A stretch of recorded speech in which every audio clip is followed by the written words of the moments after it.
Gouverner, ce n'est pas seulement être élu ou se maintenir au pouvoir. C'est d'abord et avant tout apporter des solutions concrètes aux préoccupations. Tidjane Thiam, là, il a été ministre du plan ici en tant qu'Ivoirien. Le décret qu'il a nommé Tidjane Thiam, Ivoirien. Le mal que nous devons combattre en Côte d'Ivoire s'appelle l'ignorance. Si on était sous d'autres cieux, je dirais le Nalomaya. Le président Alassane Draman Ouattara est complètement détruite. Tidjane Thiam s'attaque violemment au RHDP. Ces déclarations publiques marquent une rupture totale avec le régime du Rassemblement des Oufouilletistes pour la démocratie et la paix qu'il a longtemps soutenu. Une affiche largement partagée sur les réseaux sociaux, accompagnée du message « Rendez-vous le 6 juillet à l'aéroport international Félix Houphouët-Boigny », laissait entendre une arrivée imminente du leader du parti. Dans un visuel diffusé par ses canaux de communication officiels, le PDC-RDA a clairement apposé la mention fake news, appelant à ne pas se fier aux messages non authentifiés circulant en ligne.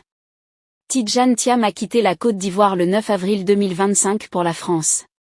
Depuis lors, il n'est pas revenu sur le territoire national. Par ailleurs, il n'a toujours pas obtenu son certificat de nationalité ivoirienne.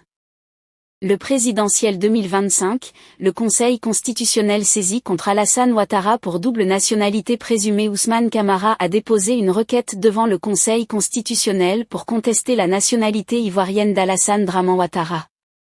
D'un mélange territorial étendu, d'un électorat fidèle dans le nord et les grandes métropoles, le RHDP part favori dans une compétition qu'il a, selon certains, lui-même balisée.